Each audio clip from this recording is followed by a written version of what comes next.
My daughter-in-law smiled as she handed me the papers that would supposedly transfer my company to them, calling me too senile to manage anything anymore.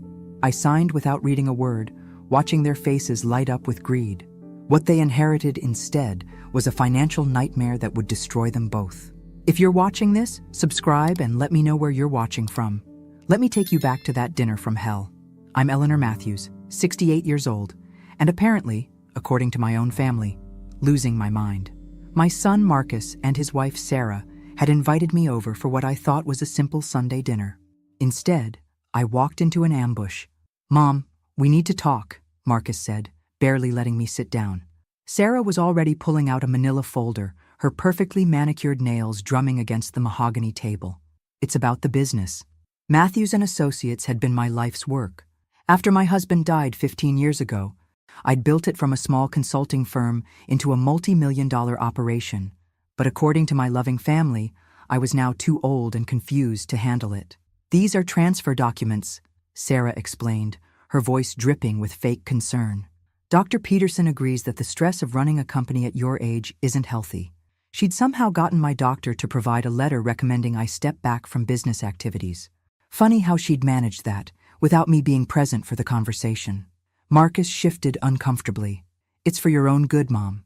You've been forgetting things, missing appointments." This was news to me. I'd missed exactly one appointment in 6 months because of a client emergency, but apparently that was evidence of mental decline.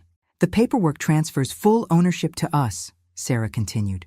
"We'll handle everything so you can just relax and enjoy your retirement." The way she said "enjoy your retirement" made it sound like a threat. I picked up the pen they'd placed in front of me. "And if I don't sign?" Sarah's mask slipped for just a moment. "Well, we'd hate to have to pursue a competency hearing. These things can get so messy, and the courts are always looking out for elderly people who might be taken advantage of." The irony wasn't lost on me. I was being threatened with a competency hearing by the very people trying to steal my company. Marcus wouldn't meet my eyes. My own son, who I'd put through law school, who'd failed the bar exam twice before I paid for his 3rd attempt, was sitting there letting his wife threaten me.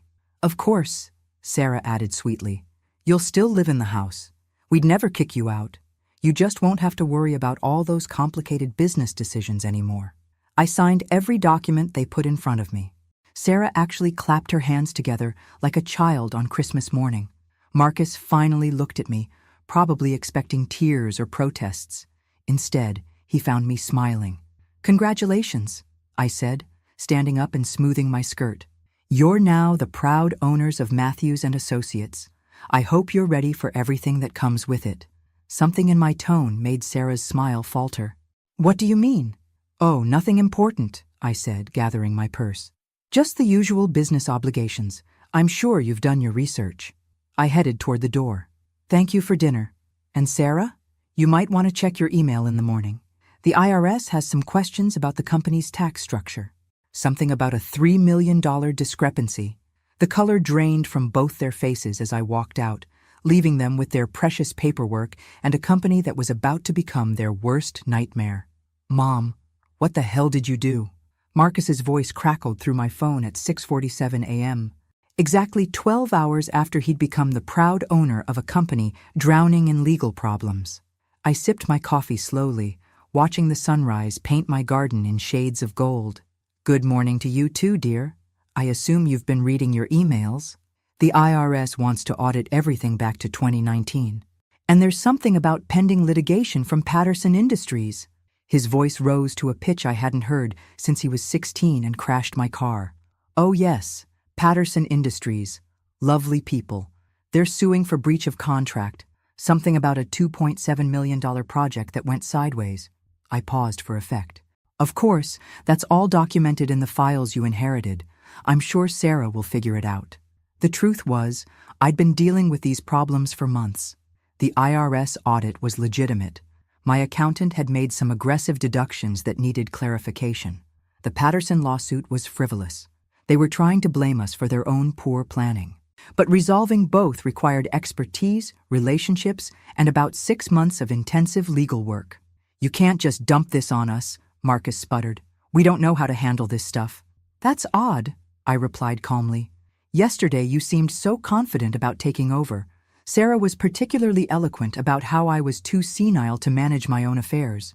This is different. And you know it. Different indeed. When they'd wanted my company, they'd painted me as a confused old woman. Now that they had it, suddenly they needed my expertise. The contradiction would have been amusing if it wasn't my own son on the other end of the line. I'm sure you'll figure it out, I said. After all, you did say yesterday that running a business was too complicated for someone my age. Surely two sharp young professionals like yourselves can handle a few legal issues. Sarah's voice came through the background, clearly frantic. Marcus covered the phone, but I could still hear her. Ask her what we're supposed to do. We can't afford lawyers for all this. That was the delicious irony. They'd stolen a profitable company, but they'd also inherited its problems. And solving those problems would cost far more than the company was currently worth. Marcus, I said gently, you and Sarah wanted this responsibility. You made it very clear that I was incompetent to handle my own affairs. So handle them. Mom, please. We need help. You need help, I agreed. But according to the documents I signed yesterday, I'm just a senile old woman with no business expertise. Why would you want help from someone like that? I could hear Sarah in the background again, her voice shrill. Tell her we'll give the company back. I laughed softly. Oh, that's not how this works. You see, the transfer documents you had me sign, they're ironclad. Sarah was very thorough about that. And according to those same documents, I've been declared mentally incompetent to make business decisions. So legally, I can't take the company back even if I wanted to. The silence on the other end was deafening. But don't worry, I continued. I'm sure everything will work out fine. After all, what's the worst that could happen when the IRS finds irregularities during an audit of a company whose new owners have no experience in tax law? Marcus made a choking sound. I have to go, I said cheerfully. I'm having lunch with my neighbor Dorothy. She's been so worried about my mental state since you told everyone I was becoming senile. I should probably reassure her that I'm just fine. I hung up and immediately called my attorney. Robert, it's Eleanor. They took the bait. How long until the real fun begins? The certified letter arrived on Tuesday, exactly 3 days after Marcus and Sarah had become the proud owners of my former company. I was deadheading roses in my garden when the postal worker knocked, clipboard in hand. Eleanor Matthews, need your signature for this one. I signed with dirty hands, leaving soil smudges on the receipt. The return address made me smile. Patterson Industries law firm, right on schedule. Inside the house, I opened the letter slowly, savoring each word. Patterson Industries was demanding immediate payment of $2.7 million for breach of contract, plus interest and legal fees. The letter gave Matthews and Associates 30 days to respond or face immediate collection proceedings. My phone rang before I'd finished reading. Mom! Marcus's voice was barely controlled panic. Did you know about this lawsuit? Which lawsuit, dear? You'll need to be more specific. There are several pending. I wasn't lying. I'd been managing multiple legal issues for months, but most were minor disputes that would settle quietly. This one was different. This one had teeth.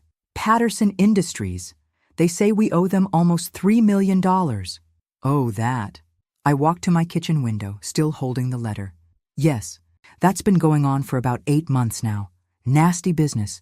They're claiming we failed to deliver on a consulting contract. Did we? The question hung in the air.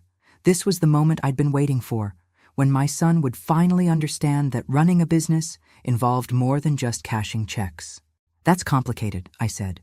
We delivered exactly what the contract specified, but Patterson's executives didn't like the results, so they're claiming the work was inadequate. It's a common tactic. Hire consultants, ignore their advice, then sue when your own decisions fail. So we'll win the case? Eventually, probably. But defending a lawsuit costs money, Marcus. Lots of money. The legal fees alone will run about $400,000 even if we win. And that's assuming Patterson doesn't drag this out for years. I could hear Sarah in the background, her voice rising to a shriek. $400,000! How much cash does the company have? Marcus asked, and I could hear the calculator clicking in his mind. Well, that's another issue, I said carefully. The company's liquid assets are somewhat tied up right now. What do you mean, tied up? Operating capital, dear. The money that keeps the business running day to day.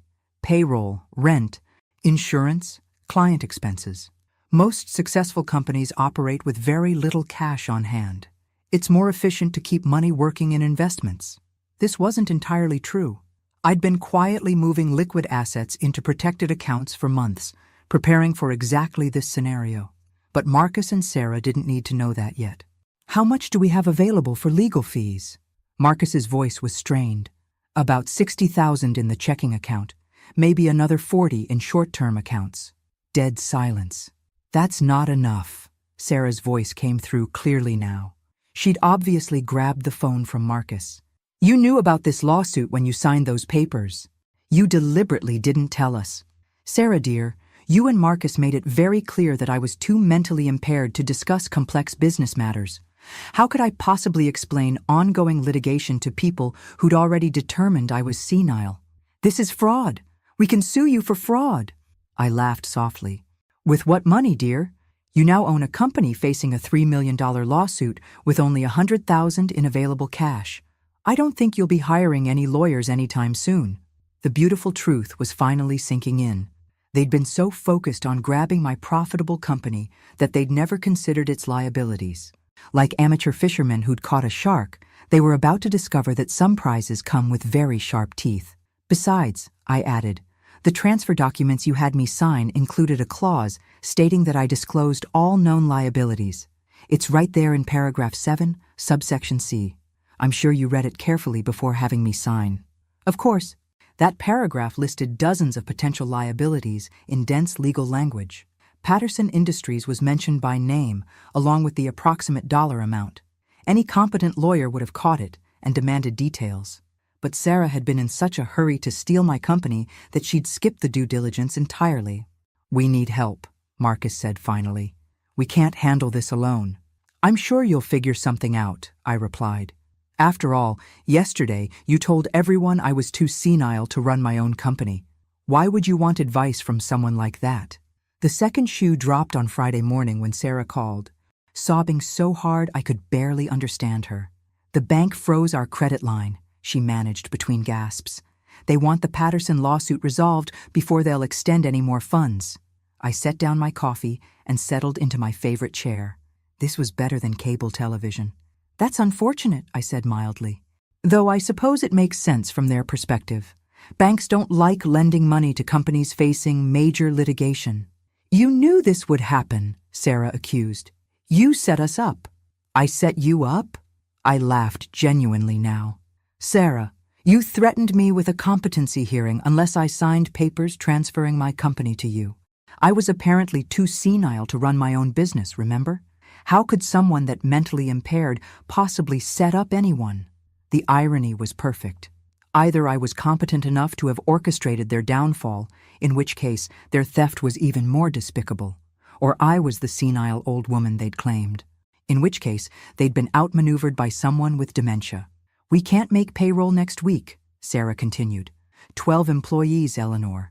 12 people will lose their jobs because of what you did. That stung a little. I'd built Matthews and Associates from nothing, and those employees had been loyal. But I'd also been planning for this moment much longer than Sarah realized. Actually, I said, I have a solution for the employees. What do you mean? I'm starting a new consulting firm, EM Advisors. 7 of your employees have already accepted positions with me, starting Monday. Silence. The other 5 have found positions with my competitors. I made some calls yesterday, pulled in a few favors. Everyone will be working by Monday, probably making more money than you were paying them. You can't do that, Sarah shrieked. That's poaching. It's illegal. Actually, it's not. I checked with my attorney. Since I no longer own Matthews and Associates, I'm free to start a competing business. And since your company can't make payroll, the employees are free to seek other employment. The truth was even sweeter than Sarah knew. I'd been planning this move for months, carefully documenting every client relationship, every process, every advantage that had made Matthews and Associates successful. The new company would have all the expertise and relationships, while Matthews and Associates would be left with nothing but debt and litigation. Besides, I continued, I thought you'd appreciate me taking those pesky employees off your hands. After all, if you can't afford to pay them, they're really more of a liability than an asset.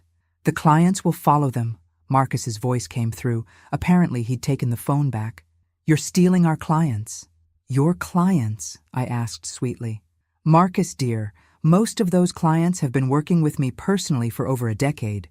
They have no relationship with Matthews and Associates. They have a relationship with me. And since you've publicly declared me mentally incompetent, I doubt they'll want to continue working with a company run by people who inherited their business from someone they claim is senile." This was the final piece of my plan falling into place. Sarah and Marcus would be left with a company name, some office furniture, and crushing debt. Meanwhile, I'd have the clients, the employees, and none of the liabilities. "You can't leave us with nothing," Marcus pleaded, and for a moment he sounded like the little boy who used to climb into my lap when he was scared. "I didn't leave you with nothing," I corrected gently. "I left you with exactly what you asked for, my company. The fact that you didn't bother to understand what you were taking is your responsibility, not mine. Mom, please. Sarah made me do this. I never wanted to take the company away from you." That might have been true, but it was too late for excuses now. "Marcus, for the past year, you've watched your wife insult me, threaten me, and undermine me at every family gathering. You never once stood up for me or told her to stop. When she decided to steal my company, you went along with it. When she threatened me with a competency hearing, you said nothing." My voice hardened. "You made your choice. Now you get to live with the consequences. What are we supposed to do?" "I suggest you start by finding a good bankruptcy attorney," I said. "You're going to need one." I hung up and immediately called Robert Patterson, CEO of Patterson Industries. "Robert? It's Eleanor. How are Margaret and the kids?" "Good, good. Listen, I wanted to talk to you about that little lawsuit your lawyers filed. I think we can work something out." The meeting was set for Monday morning at Patterson Industries headquarters. I arrived 15 minutes early, wearing my best navy suit and carrying a leather briefcase that had belonged to my husband. Robert Patterson met me in the lobby personally, which told me everything I needed to know about how seriously he was taking this conversation. "Eleanor, you look wonderful," he said, his smile genuine but cautious. "I have to admit, I was surprised when you called." "I imagined so," I replied, shaking his hand firmly. "Shall we get to business?" His conference room overlooked downtown, with windows that made everything seem possible. Robert's legal team was already assembled, 3 attorneys in expensive suits who looked like they'd rather be anywhere else. "Before we begin," Robert said, "I want you to know this lawsuit isn't personal. It's just business." I smiled. "Of course it is, and so is my response." I opened my briefcase and pulled out a thick folder. "I'd like to start by reviewing the original contract between Patterson Industries and Matthews and Associates." One of the lawyers, a sharp-faced woman in her 40s, leaned forward. "Mrs. Matthews, our position is clear. Your company failed to deliver the consulting services specified in the contract." "That's interesting," I said, pulling out the first document, "because according to this email from your project manager, dated 6 months ago, he specifically stated that our recommendations were exactly what Patterson Industries needed to streamline operations." I slid the email across the table. Robert read it quickly, his expression darkening.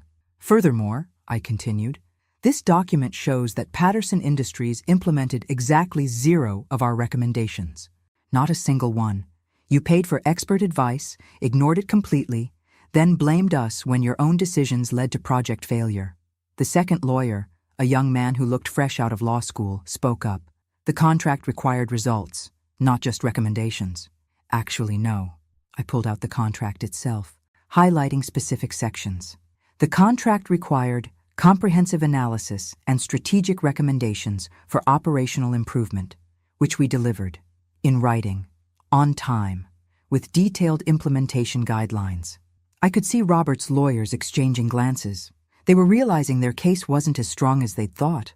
"However," I continued, "I'm not here to relitigate the past. I'm here to offer a solution." "What kind of solution?" Robert asked. "You drop the lawsuit against Matthews and Associates completely. In exchange, my new company, EM Advisors, will provide Patterson Industries with 6 months of free consulting to help implement the recommendations you ignored the first time." The sharp-faced lawyer opened her mouth to object, but Robert held up his hand. "That's generous," he said carefully. "But why would you help us after we sued you?" I smiled. Because the lawsuit isn't really about money, is it, Robert? Patterson Industries needs to show your board of directors that the failed project wasn't your fault. You need someone to blame. Robert's face confirmed my suspicion. The problem is, I continued, Matthews and Associates is now owned by my son and daughter-in-law, who have no experience in consulting. If you win this lawsuit, you'll get a judgment against a company that will be bankrupt within 6 months. You'll recover nothing, and you'll still have the same operational problems that caused the original project to fail. I leaned forward. But if you accept my offer, you get professional consulting services that will actually solve your problems. Your board will see results instead of lawsuits. And you'll be working with someone who has a track record of success instead of 2 amateurs who inherited a business they don't understand. The young lawyer tried again. Mrs. Matthews, this sets a precedent. The precedent, I interrupted, is that Patterson Industries is smart enough to choose solutions over revenge, that you care more about fixing problems than assigning blame. Robert was studying me carefully. What happens to your son and daughter-in-law? That's not your concern, I said simply. They made their bed when they decided to steal my company. Let them lie in it. The truth was, without the Patterson lawsuit, Matthews and Associates would still face bankruptcy within months. The company had no clients, no experienced employees, and mounting operational costs that Marcus and Sarah couldn't manage. But that wasn't Robert's problem to solve. I need to discuss this with my team, Robert said. Of course, but I should mention that this offer expires Friday. After that, you can continue with your lawsuit against a company that will be worthless by Christmas, or you can work with a consultant who can actually help you succeed. I stood up and closed my briefcase. Think about it, Robert. What's more valuable to Patterson Industries? $3 million you'll never collect, or 6 months of expert consulting that could save you 10 times that amount? As I walked to the elevator, I could hear heated discussion erupting in the conference room behind me. By Friday, they'd realize I was offering them the better deal, and Marcus and Sarah would be left with exactly what they deserved. Nothing. The call came at 4:47 p.m. on Friday, just hours before my deadline to Robert Patterson would expire. I was in my new office, a bright corner suite with windows overlooking the river, watching my former employees arrange their desks in our new space. Eleanor, it's Robert. We accept your offer. I smiled, making notes on my legal pad. Excellent. I'll have my attorney prepare the documentation. The lawsuit against Matthews and Associates will be withdrawn by Monday? Monday morning. Monday. And Eleanor? I owe you an apology. We should have listened to your recommendations the first time. Water under the bridge, Robert. I'm looking forward to working together again. After I hung up, I sat back in my chair and surveyed my kingdom. 7 experienced consultants, already working on projects I'd brought from my previous contacts. A client roster that was growing daily as word spread that Eleanor Matthews was back in business. And most importantly, a company that was entirely mine, free from family drama and legal entanglements. My assistant knocked on the door frame. Mrs. Matthews, your son is here. He's asking to see you. Marcus stood in my doorway looking like he'd aged 5 years in the past week. His usually perfect hair was disheveled, his shirt wrinkled. Dark circles under his eyes told the story of sleepless nights. Hello, Marcus, I said calmly. Please, sit down. He collapsed into the chair across from my desk. Mom, we need to talk. I'm listening. Patterson Industries dropped the lawsuit, he said. But they're working with your new company instead. Yes, I know. I negotiated that deal myself. Marcus stared at me. You planned all of this, didn't you? From the beginning. I considered lying, maintaining the fiction that I was just a confused old woman who'd stumbled into success. But Marcus deserved the truth, even if it destroyed him. Yes, I said simply. I planned every detail. How long?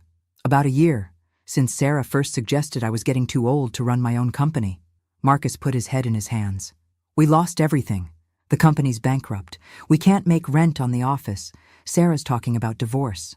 I felt a flicker of sympathy for the little boy who used to bring me drawings from school. But that little boy had grown into a man who'd helped his wife steal from his own mother. Marcus, for 12 months, you and Sarah treated me like I was losing my mind. You questioned my decisions, undermined my authority, and made me feel like a burden. When I asked for your support, you gave me lectures about accepting help.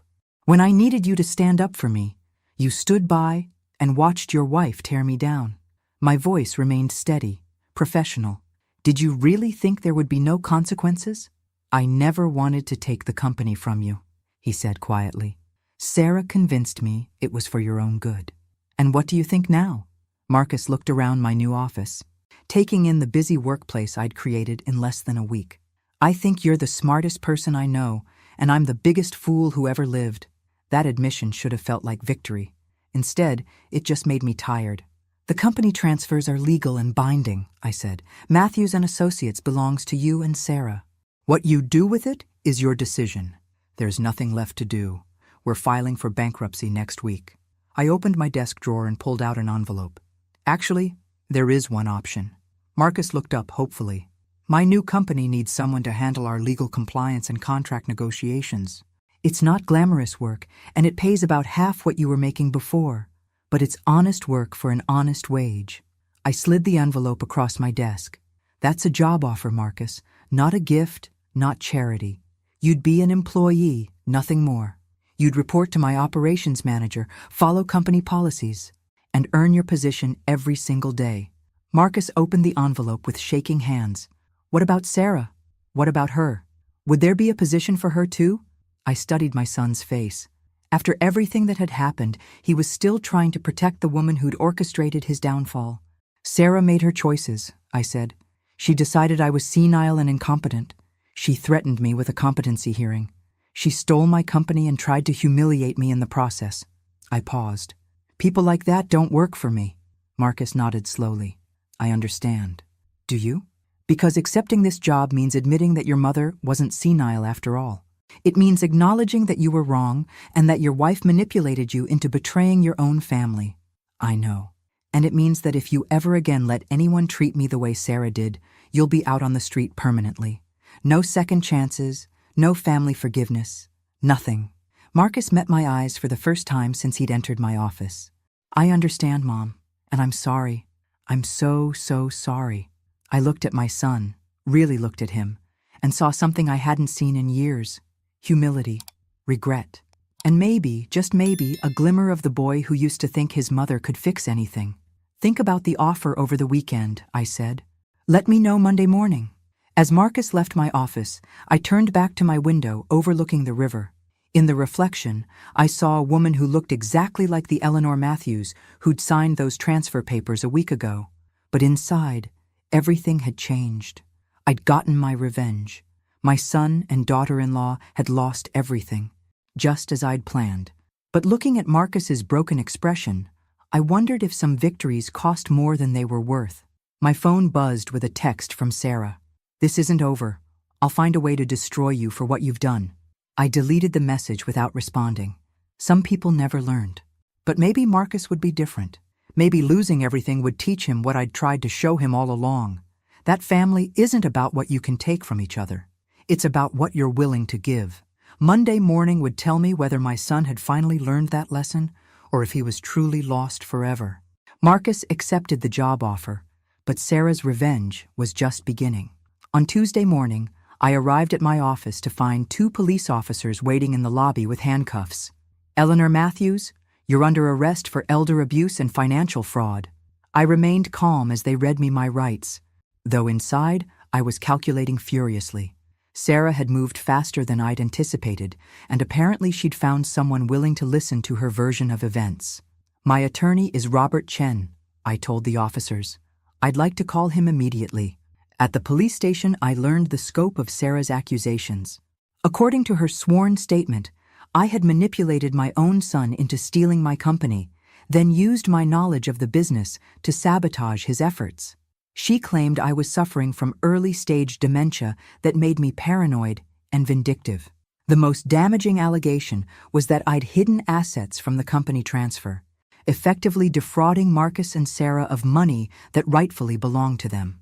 Robert Chen arrived within an hour, his expression grim. Eleanor, this is serious. Sarah has bank records showing large transfers from Matthews and Associates accounts to your personal accounts over the past 6 months. Those transfers were perfectly legal, I said. I was the sole owner of the company. I had every right to manage its assets as I saw fit. The problem is timing, Robert explained. "If the prosecution can prove you knew Marcus and Sarah intended to take over the company, and you deliberately moved assets to prevent them from accessing the money, that could constitute fraud." I almost laughed at the irony. Sarah was accusing me of the very crime she'd been planning to commit, stealing money that didn't belong to her. "What kind of evidence do they have?" "Email records showing you discussing business plans with your accountant 3 days before the transfer. Phone records showing calls to your bank. And Marcus is on record saying you seemed unusually cooperative about signing the papers." Marcus had provided evidence against me. My own son, who I just offered a job to rebuild his life, had helped his wife try to destroy mine. "Where's Marcus now?" I asked. "That's another problem," Robert said carefully. "He and Sarah have disappeared. They cleared out their apartment yesterday and haven't been seen since." The picture was becoming clearer. Sarah had filed criminal charges against me, then fled before anyone could question her story too closely. It was actually quite clever. By disappearing, she'd made it impossible for me to confront her lies while ensuring the legal process would move forward without her presence. What happens next? Arraignment tomorrow morning. They'll set bail, assuming the judge grants it. After that, we prepare for trial. That night, sitting in a holding cell that smelled of disinfectant and desperation, I had time to think. Sarah had outmaneuvered me, at least temporarily, but she'd also made a critical mistake. She'd assumed I was playing by the rules. I wasn't. The next morning, Judge Patricia Williams presided over my arraignment. She was a stern-looking woman in her 60s who'd built her reputation on being tough but fair. "Mrs. Matthews, you're charged with elder abuse in the first degree and financial fraud. How do you plead?" "Not guilty, Your Honor." "Bail is set at $50,000. Trial is scheduled for—" "Your Honor," I interrupted. "I'd like to make a statement." Judge Williams frowned. "Mrs. Matthews, I strongly advise you to consult with your attorney before—" "I understand the risks, Your Honor, but there's something the court needs to know about the complainant's credibility." Robert Chen was making frantic gestures for me to stop talking, but I continued. "Sarah Matthews, who filed these charges, is currently a fugitive. She and my son disappeared yesterday, immediately after filing this complaint. I believe they're attempting to flee the country with money they embezzled from Matthews and Associates." The prosecutor, a young woman who'd been looking confident, suddenly appeared worried. "Furthermore," I continued, "I have evidence that Sarah Matthews has been planning this fraud for over a year, and that the company transfer she claims was legitimate was actually accomplished through threats and coercion." Judge Williams looked intrigued despite herself. "What kind of evidence?" "Mrs. Matthews?" I smiled. "Audio recordings, Your Honor, of every conversation I had with my son and daughter-in-law over the past 6 months." The courtroom erupted in murmurs. The prosecutor was now looking actively panicked. "I've been recording our family interactions since Sarah first suggested I was becoming senile," I continued, "including the dinner where she threatened me with a competency hearing unless I signed the transfer documents." Robert Chen had stopped trying to shut me up and was now smiling himself. "Your Honor," I said, "I'd like to request that all charges be dropped and that a warrant be issued for the arrest of Sarah and Marcus Matthews for fraud, extortion, and filing false police reports." The audio recordings changed everything. Within hours of my arraignment, detectives were listening to Sarah's voice, threatening me with a competency hearing unless I signed the transfer papers. They heard Marcus agreeing to the plan despite clearly knowing it was wrong. Most damaging was the conversation from the week before the dinner when Sarah and Marcus discussed their strategy for taking my company. "We need to make her seem confused and incompetent," Sarah's voice was crystal clear on the recording. "Get her doctor to write a letter about cognitive decline. Make her feel like she's a burden." "What if she refuses to sign?" Marcus asked. "Then we file for guardianship. Once I'm her legal guardian, I can do whatever I want with her assets."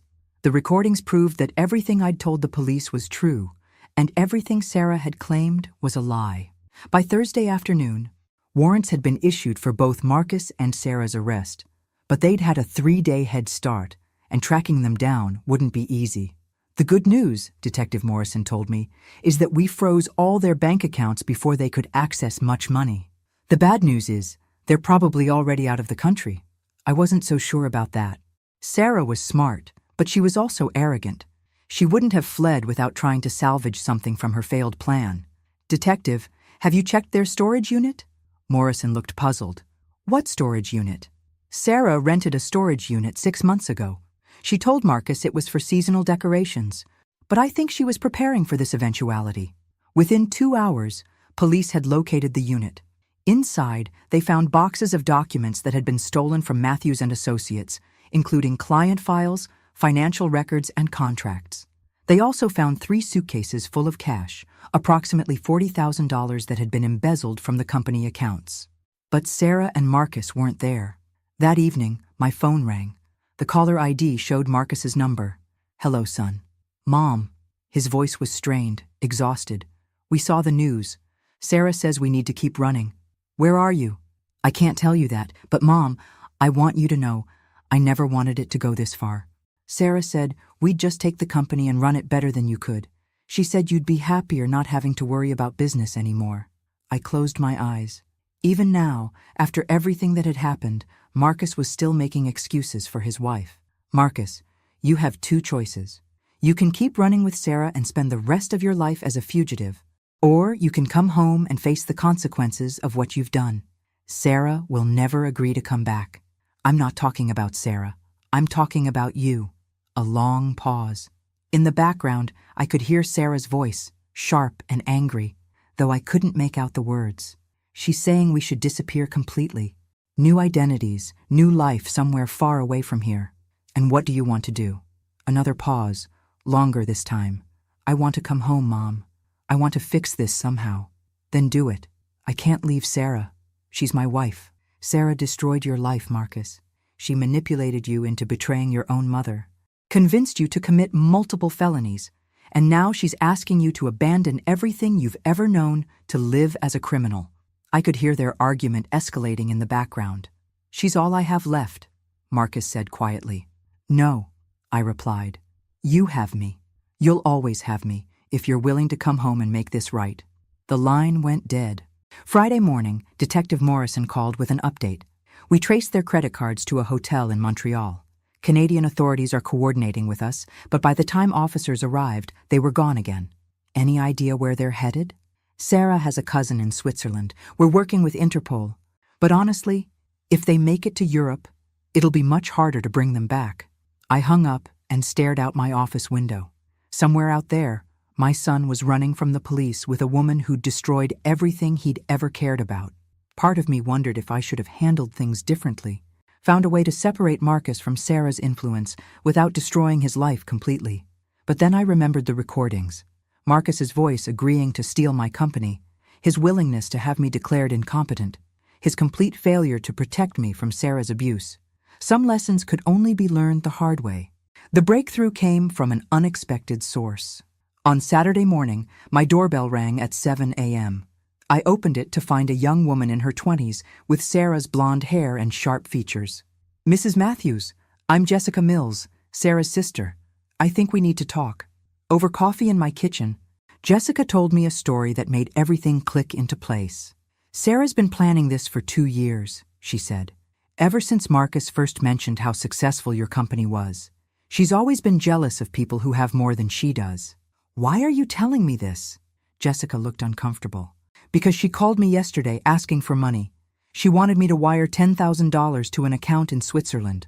When I refused, she threatened to ruin my credit rating." That sounded like Sarah. Even on the run, she was trying to manipulate and threaten people. She also said something that worried me. "She's planning to come back to the US, but not to turn herself in. She wants to kill you." The words hit me like ice water. "She said that specifically?"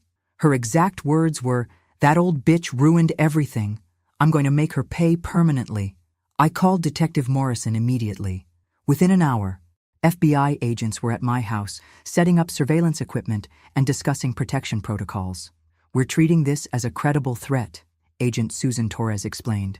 "Sarah Matthews has already shown she's willing to commit multiple felonies. Threatening violence against a witness is a logical escalation. How long will this take? Depends on how smart she is. If she really tries to come back here, we'll catch her. If she stays in Europe, it could take months or years to extradite her." I spent the weekend in a safe house, a bland apartment that felt like a prison. But Monday morning brought news that changed everything. Marcus had turned himself in. I rushed to the police station, where I found my son sitting in an interview room, looking like he'd aged 10 years. He was alone. Sarah was nowhere to be seen. "Where is she?" Detective Morrison asked. "Gone," Marcus said simply. "She left me in Montreal, took what money we had left and disappeared." "Did she say where she was going?" Marcus shook his head. "She said I was weak and pathetic, that I'd just slow her down." She was probably right. Looking at my son, hollow-eyed, defeated, abandoned by the woman he'd sacrificed everything for, I felt something I hadn't expected. Pity. "Marcus," I said quietly, "tell them everything. About the plan, about Sarah's threats, about what really happened." For the next 4 hours, Marcus confessed to everything. He provided details about Sarah's scheme that even I hadn't known. She'd been researching elder abuse laws for months, looking for ways to have me declared incompetent. She'd been cultivating relationships with my doctor and my accountant, trying to find people who would support her claims about my mental state. Most shocking was her backup plan. If the competency hearing didn't work, she intended to have me committed to a psychiatric facility against my will. She had papers drawn up, Marcus said, his voice breaking. False medical reports. Fake psychiatric evaluations. She was going to have me sign an affidavit saying you'd become violent and delusional. The scope of Sarah's plan was breathtaking in its cruelty. She hadn't just wanted my money, she'd wanted to destroy my life completely. "Why are you telling us this now?" Agent Torres asked. Marcus looked at me through the one-way glass. "Because my mother was right. Sarah didn't love me. She used me to get what she wanted, and when I became inconvenient, she threw me away like garbage." He turned back to the investigators. "I'll testify against her. I'll tell you everything I know about her plans, her contacts, her hiding places. But first I need to ask my mother something." They brought me into the interview room.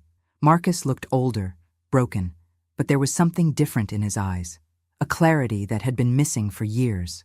"Mom, can you ever forgive me?" I studied my son's face, seeing the little boy who used to crawl into my bed during thunderstorms and the man who'd betrayed me for a woman who'd never loved him. "That depends," I said. "Are you finally ready to tell me the truth about everything?" Marcus nodded. "Everything, no matter how bad it makes me look." "Then yes," I said. "I can forgive you. But Marcus, this is your last chance. If you ever lie to me again, if you ever choose someone else over family again, we're done forever." "I understand." As I left the police station that afternoon, I realized that in trying to destroy me, Sarah had accidentally given me something precious. My son back. Now we just had to catch her before she could finish what she'd started. Sarah's capture came 3 weeks later, and it wasn't the FBI or Interpol who found her. It was her own greed. She'd been hiding in Geneva, living off money she'd stolen from Matthews and Associates. But $40,000 doesn't last long in Switzerland, especially when you're trying to establish a new identity. So Sarah made a fatal mistake. She tried to access money from accounts she'd hidden from Marcus and me. The FBI had been monitoring all financial activity connected to her Social Security number, and the moment she logged into a bank account in the Cayman Islands, they had her location. Swiss authorities arrested her at an internet cafe trying to transfer money to a new account she'd opened under a false name. "She'll be extradited within the month," Agent Torres told me. "And thanks to your son's testimony, we have enough evidence to convict her on multiple federal charges." Marcus had kept his word. Over the past 3 weeks, he'd provided investigators with a complete picture of Sarah's criminal enterprise. She'd been embezzling money from Matthews and Associates for over a year, creating false invoices and diverting client payments to accounts only she controlled. She'd also been systematically destroying evidence of my competence, deleting emails that showed my clear thinking and replacing them with confused-sounding messages she'd written herself. "The irony," Detective Morrison said, "is that she spent so much time trying to make you look senile that she created a detailed record of her own criminal planning." The trial was scheduled for September. Marcus would testify for the prosecution in exchange for a reduced sentence, 5 years probation instead of 10 years in prison. It wasn't perfect justice, but it was fair considering his cooperation. "What will you do now?" I asked him as we sat in my office, overlooking the river where I'd built my new life. "I'd like to keep working here, if you'll have me," he said. "I know I don't deserve another chance, but this job, working for you again, It's helped me remember who I used to be before Sarah came along. Marcus had indeed proven himself over the past month. He worked harder than anyone in the office, stayed late without being asked, and never complained about the routine legal work I'd assigned him. More importantly, he'd started standing up for himself in small ways that suggested he was rebuilding his backbone. "You can stay," I said, "but I want you to understand something. I'm not your mother when we're in this office. I'm your boss. You'll earn your position every single day, and you'll never receive special treatment because you're my son. I understand. And Marcus, you'll go to therapy, real therapy, with a professional who specializes in emotional manipulation and psychological abuse. Sarah didn't just steal our money, she stole your ability to think for yourself. If you're going to rebuild your life, you need to understand how that happened." Marcus nodded. "I've already started. Dr. Rebecca Chen. She's helping me understand how Sarah isolated me from everyone who cared about me." That was encouraging. For the first time in years, Marcus was taking responsibility for his own healing instead of waiting for someone else to fix his problems. My phone buzzed with a text from Agent Torres. "Sarah waived extradition. She'll be back in the U.S. tomorrow for arraignment." I showed the message to Marcus. His face went pale. "Are you afraid of her?" I asked. "Terrified," he admitted.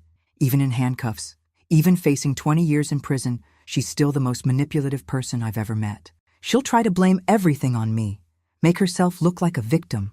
"Let her try," I said. "We have recordings, financial records, and your testimony. The truth has a way of surviving lies." But privately, I shared Marcus's concern. Sarah was indeed manipulative, and she'd had weeks in a Swiss jail cell to plan her defense strategy.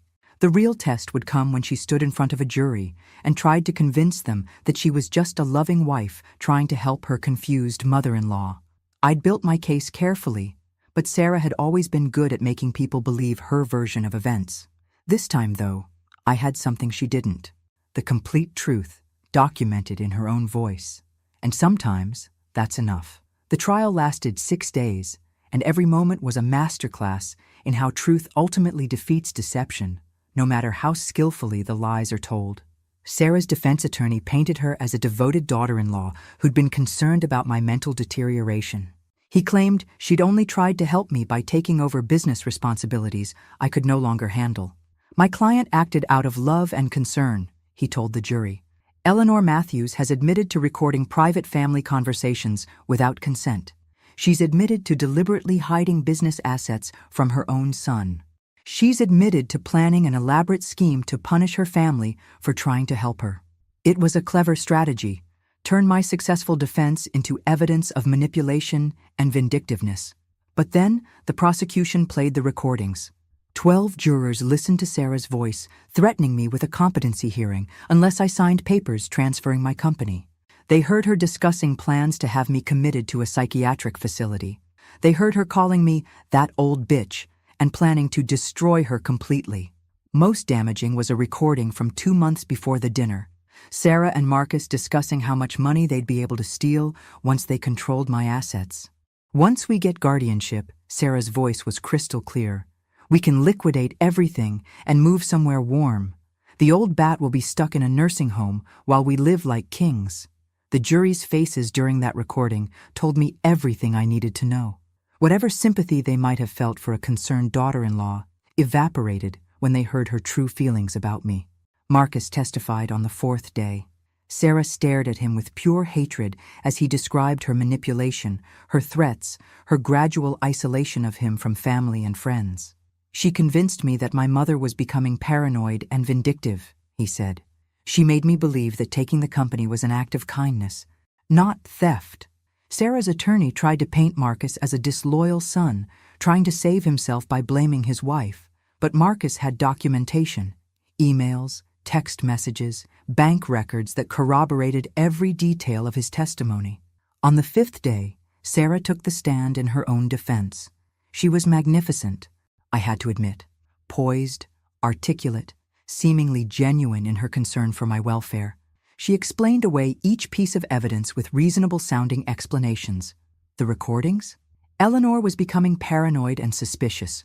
We had to discuss strategies for helping her without triggering her anxiety. The hidden assets? We discovered she'd been moving money erratically, which confirmed our concerns about her mental state. The threats? Taken out of context by a woman who was already plotting against us.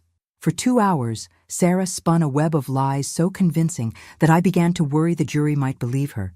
But then the prosecutor began cross-examination.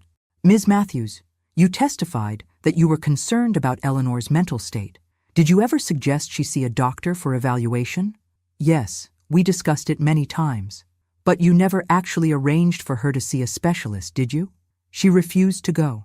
Yet you were planning to have her declared incompetent without a proper medical evaluation? Sarah hesitated. We felt we had enough evidence. Evidence? You mean the recordings you made secretly while manipulating her into appearing confused? That's not... Ms. Matthews, you testified that you were trying to help Mrs. Matthews. Can you explain why your plan included liquidating her assets and moving to another state? Sarah's composure finally cracked. We needed to protect the money from her erratic decisions. By spending it on yourselves? We were her family. We deserved... What did you deserve, Ms. Matthews? The word deserved hung in the air like a confession. In that moment, Sarah revealed her true motivation, not love or concern, but entitlement. The jury deliberated for less than 3 hours, guilty on all charges: fraud, elder abuse, embezzlement, filing false police reports, and conspiracy. The judge sentenced Sarah to 15 years in federal prison with no possibility of parole for 7 years.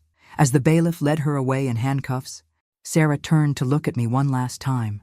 Her mask had finally slipped completely, revealing the cold calculation underneath. "This isn't over," she mouthed silently. I smiled and mouthed back, "Yes, it is." Walking out of the courthouse with Marcus beside me, I felt something I hadn't experienced in 2 years. Complete peace. "What happens now?" Marcus asked.